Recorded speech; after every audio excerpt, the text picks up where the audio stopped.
Thank you, Mariana, and thanks everyone for being here. It's such a privilege to be here, not only at FII, and invest in dignity is such a powerful idea, but look at the panel I have.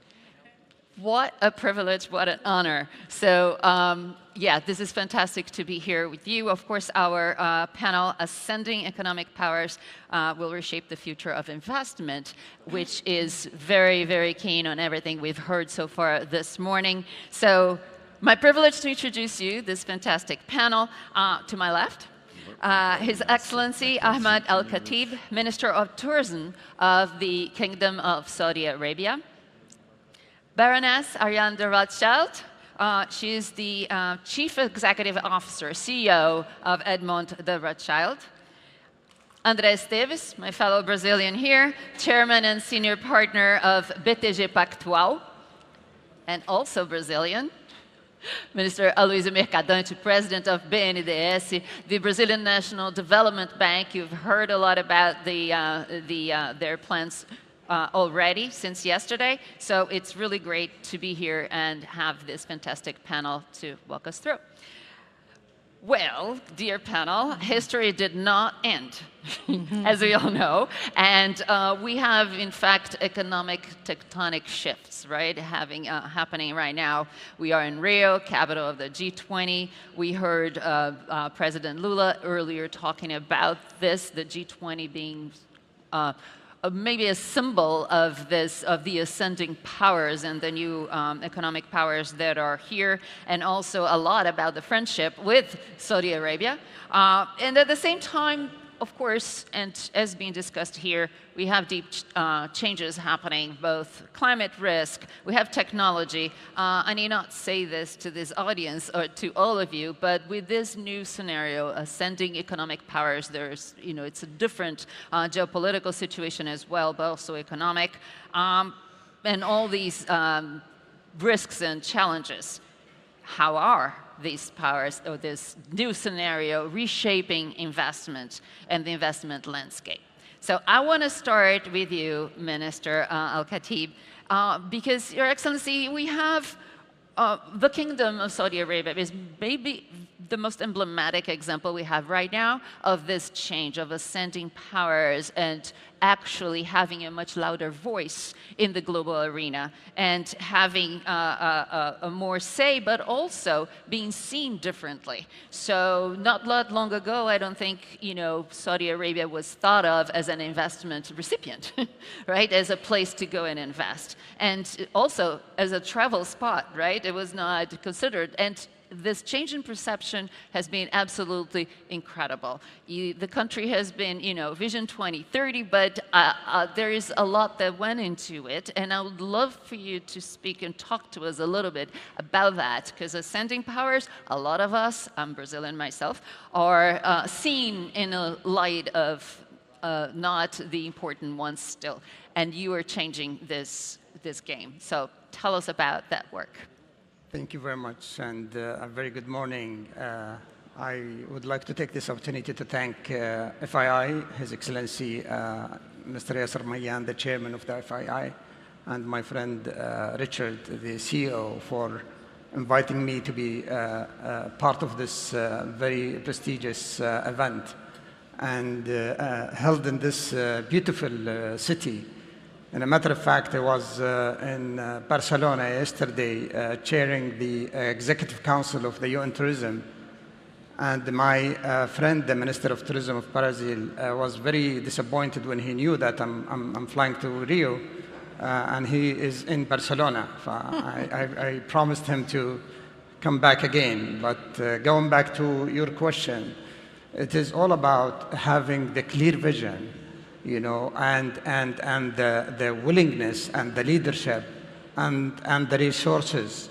Saudi Arabia have been very, very busy with producing oil and refining oil for the last 5, 6, 7 decades. But with Vision 2030 that we launched back in 2016, led by His Royal Highness the Crown Prince, we know that we have a lot of resources other than oil that we should unlock. For example, the tourism, where the country used to be closed, and you shared with me your experience for many, many years, because we used to enjoy the oil revenues and the petrochemical revenues and so on and so forth. But with Vision 2030, we decided to unlock other sectors, like here, like in Brazil. For example, the mining, tourism, and many, many other sectors. And since then, we started investing. This transformation requires three things. First, it requires a very clear vision for the future. And we have an amazing leader, the Crown Prince, who established this vision. And second, it requires a leadership and willingness. And we are all, fully committed to make this happen and support our Vision 2030. We are almost half the way of our Vision 2030. And the third pillar is the long-term view. We must have a long-term view about the future. We must not just look at the short term, rather than look at the long term. Today, we have many challenges in the world. If we look at the challenges we are having today, for example, the high inflation, the geopolitical risk, and so on and so forth, we might not have the courage to invest. But if we look at beyond 10 years and 20 years, I think we can invest comfortably. And last but not least is the resources. And we should, the two main resources, the funding, the financial resources, and the human resources. We call it the financial capital and the human capital. And believe me, I think the world have access cash. The key is the human capital. We need the right people and the right resources to make any vision and any strategy and plan happen. And this is what we have in Saudi Arabia.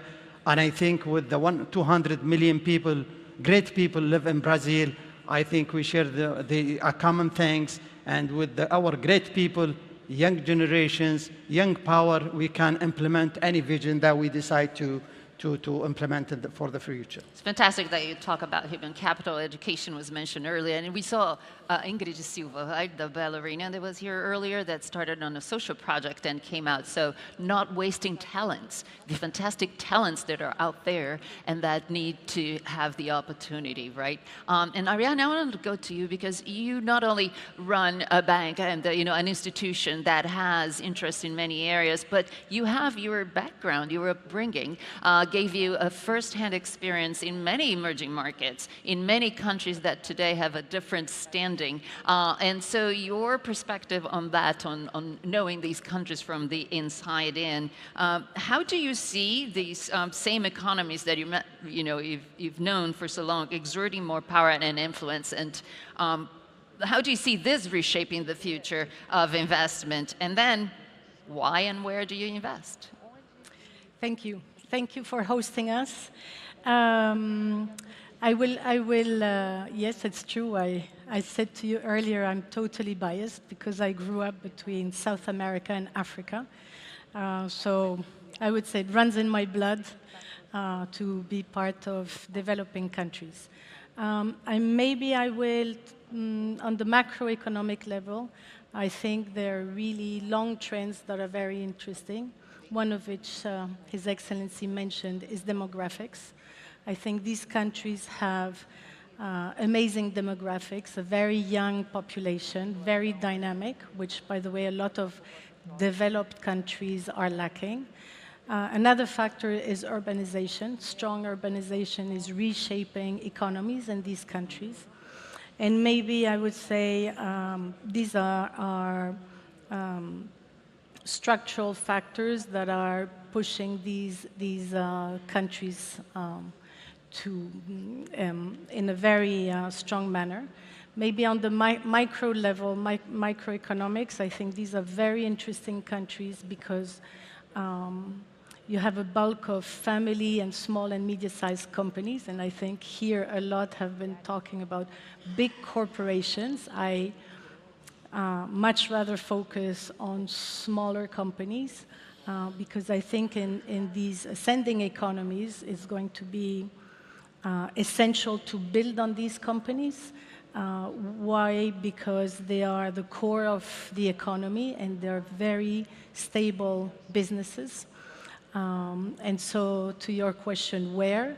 I think we've been investing in Africa for over 30 years in different parts of the continent, from South Africa to Kenya to Ghana to Ivory Coast, almost all African countries. Also in Asia through partnerships, and especially one that's very interesting in Vietnam. Very strong economy, very interesting to see how it's being reshaped. So for us, I think it's a privilege to accompany them in moving forward. And maybe last but not least, in Saudi Arabia, I think, and thanks to His Excellency, yes, Mr. Roumayan, we signed a partnership on the first infrastructure debt fund, Saudi fund. And I think it's interesting to have this mix of our know-how with true local needs and accompanying a country that's moving forward fast in being much more sophisticated in the financial world. Interesting, because yeah, family businesses are kind of the core for emerging markets in general, right? And we are family businesses. Yeah, exactly. And then I just gonna segue. So, and André, you have you have the local perspective, right? You here in Brazil, we're the business firm here. So, how do you see this change, or this perception that we as Brazilians, as Brazil businesses are also out there, and this investment scenario? How do you see this change playing out, and what are you looking at right now? Well, thank you, Cecilia. Good afternoon, everybody. It's a pleasure being here. Your Excellency, Ariane, my friend, Minister President Mercadante. Well, I'm positive on this new scenario, if you want. A lot of people talk about deglobalization, but we have different angles of looking at the same topic, right? If you see that now the G20 became more important than the G7, and I think it's a new governance body that certainly is more inclusive, right? More countries, more regions, more representation. If you look at the BRICS, which is an anachronism to talk about the Global South, again, it's a different group of countries talking about economic matters in a proper way, in a proper governance.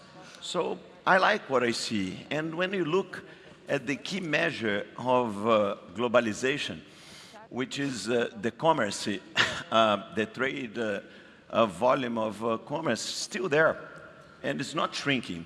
It's growing. So I'm not that worried about that. Of course, that any political dislocation offered new frictions, but also new opportunities. So in this sense, I like what we are doing here. I like to have FII in Brazil, and this is a symbol of these opportunities. The relationship between Saudi the Kingdom of Saudi Arabia and Brazil, or even the Middle East and Latin, it's a new range of opportunities for both regions. And in this sense, I like what we discussed here. I like what President Lula said. I like what Governor Yasser said in this open session today. And when you look at Brazil, and we have the privilege of promoting this relationship between Brazil and Saudi for many years, including with an office in Saudi. And Minister, I'm amazed, we spoke earlier, I'm amazed about the transformation of the kingdom in this last decade that I have been visiting Saudi. But here in Brazil, we have an economic balanced country, right? We have low inflation, a strong balance of payments. Brazil last year had $100 billion of trade surplus, structural. Only China and Germany have a structurally higher trade surplus. Big investments, rule of law, so it's a consolidated democracy. And more than that, in this new world where transition of energy, of food, that is one of the key challenges, where food security is one of the key words, I think Brazil can offer both of that, right? It's the cleanest energy matrix of the G20. It's the largest exporter of food in the world. And again, all of that in a country that is still young, with scale, with rule of law, with strong institutions. And in a calm geopolitical region, and especially that position itself as a peacemaker. So that's how we see the world, and quite excited about the partnership with Saudi and with Middle East as a whole. Investing in peace, right? Yes. All right.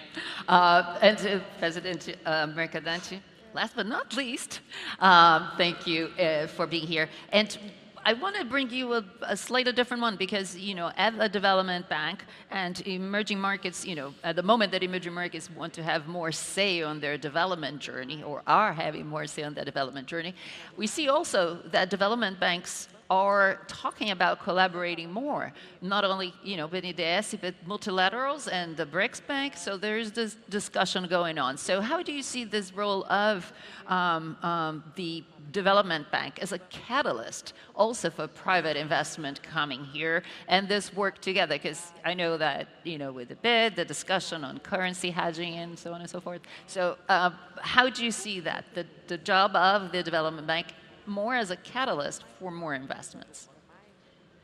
Eu vou falar em português. I'm going to speak Portuguese. Just 1 second. First, He's going to speak Portuguese, so put your headsets on. And you can have, I think it was channel 1 for English. Sorry, desculpa, Presidente. sorry, President. So just to be able to talk to you, but also dialogue with the Jacutinga population that Luciano Huck provoked me about. And also talk about with the hills and the favelas around us for them to understand what we're talking about. And therefore participate somehow in the reflection that we're having that's so rich in this opportunity. I'm here to tell you basically that you should choose Brazil, opt for Brazil. Opt for Brazil, and especially, but how about Brazil risk? The higher risk that you're going to have is wanting to be here and wanting to follow up this culture, this vibrant culture in society. But if we look more deeply, the indicators in Brazil, nowadays we are the 3rd biggest producer of food in the country. We're the 2nd biggest exporter in the world, in which the climate extremes demand food security. We are the 4th biggest producer of grains, 1st in beef, 1st in soy and coffee and sugar and orange juice, and I'm not going to go forward in this. And 2nd, because in this geopolitical shift and tensions and war, this is a country that for 150 years hasn't had any wars with its neighbors. And we only have 15 countries in the UN that have relationships with all other nations, and we're one of them. We're a peace country that wants dialogue, partnerships, bridges, and this is very important, especially in a country that needs leaderships and had as a leader such as President Lula is able to dialogue and interact and talk, especially with this huge global south population. And the 2nd reason to be here, to invest in Brazil, is that we are a country that has an energy grid in this world that climate extremes are bringing a lot of climate disasters that are extremes and more frequent. We have an energy grid that's the cleanest one in the G20, 47% of renewable grid and 88% of electrical grid. And we're a big producer of fossil fuels, oil with Petrobras. We have still reservations to be developed, but we went through an energy transition much before because of public bank. BNDES is, according to Bloomberg, was the bank that most financed renewables in history. And this competitive advantage is decisive for us to decarbonize the economy. BNDES nowadays has an alliance with 20 development banks called Amazon Coalition to preserve, and we are investing in the restoration of the Amazon and planting to fight the deforestation process. Brazil has reduced in 50% the index of deforestation, which is our main goal to COP30. And second, we have an alliance to fund the integration, regional integration routes, $10 billion between BNDES, BID, CAF, and FEMPLAT. And we brought several investments from China, from the BRICS banks, with the ex-president Dilma, CDB, CAFI from Germany, FIDA from Italy, FAO, many other organizations. It's 500 development banks all over the world with 18 trillion assets. It's about 10% of global investments. And I just want to conclude telling to the people of Jacutinga, the index of unemployment in Brazil is the smallest one in the last 10 years. The amount of employed people is the highest one in the history. The amount of waged people is the best one in the economic history of the country. The average income of population is growing 6.1% yearly. And we keep having a lot of challenges, big challenges, but we have a deep commitment to fight poverty, to distribute income with a president that was born in poverty and never forgot that he left, and why he's in government. And we have a tax challenge. We need to stabilize the relationship between the GDP and the debt. And I want to conclude saying that which is a feeling from the global south. We are facing a bigger protectionism in trade in the industrialized countries. I'm talking about China historically, but also United States and European Union. Non-reimbursable subsides, unprecedented in economic history. Just the United States, $686 billion in subsides that were developed in the last government. It's impressive. In the European Union, it's not very different. So we need to have further discussion between North and South, more partnership, and this displacement of productive chains, a denser supply chains in global South productive chains. And we want to be the leaders in energy transition, to use this amazing richness that is the biggest rainforest in the country. You have the country that has the biggest hydric resources to have clean energy and make revolutions in AI. We're the second country that has the most direct investments. So I just want to conclude telling all of you who came from abroad here that in life, those who can drink clean water is those who get there first. So come, and you have BTG, a great bank, but look after BNDES because we have $100 billion portfolio, 0.50001 non-paying rate, and it's the most transparent institution in the Brazilian state. It got higher in 92% the disbursements in this last 3 months. And I just want to conclude saying, André, an important piece of news. I just want to tell the press afterwards that we have a big tax challenge. So BNDES is increasing in 50% the dividends to be paid to the national treasury, 15 billion reais, and we want to participate this tax effort and having more resources to allow for economic stability and for the country to be able to advance. We need a bigger relationship in private and in public banks, capital, stock market, and fostering to interest to come, not to miss this huge historical opportunity open to Brazil and Latin America. Thank you. The only risk, he said what the risk is. If you come, you may not want to leave. You're going to stay. I'm a carioca, I can say that. So we have just a few minutes left, but I would love you, Minister Al Khateeb, to do the final closing and tell us a little bit about, how do you see this future of cross-border collaboration that we're seeing sprouting? Definitely. We launched Vision 2030, and the vision is full of opportunities.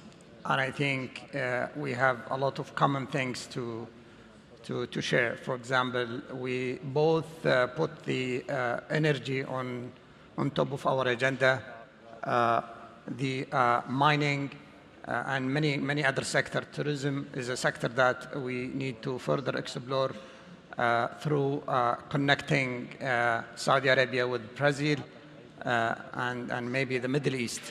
And therefore, we believe that there is tons of opportunities. If I take only the travel and tourism sector in Saudi Arabia, we launched the new Riyadh Airlines, and we are building new airports. One of them is the King Salman International Airport in Riyadh, with the 120 million passengers capacity, will be the biggest in the world when it's completed in 2027, 2028. The government only announced the investment of $800 billion to unlock the travel and tourism sector. So I invite you to please come and talk to us and meet in such an opportunity with the Saudi business people and community to see how can we seize some of the opportunities that the government and the Saudi private sector is offering to the world, whether in building, construction, hotel operation, cruise, and many other sectors. I can share with you small numbers. You received in Brazil like 5 million people last year, international arrivals. You have very strong domestic market, but international arrivals were 5 million. In Saudi Arabia, we received 27 million last year. 5 years ago, we only received 10 million. So we more than doubled this number because we focused on this sector, and we put the plans to unlock this sector, starting from opening the visa for everyone.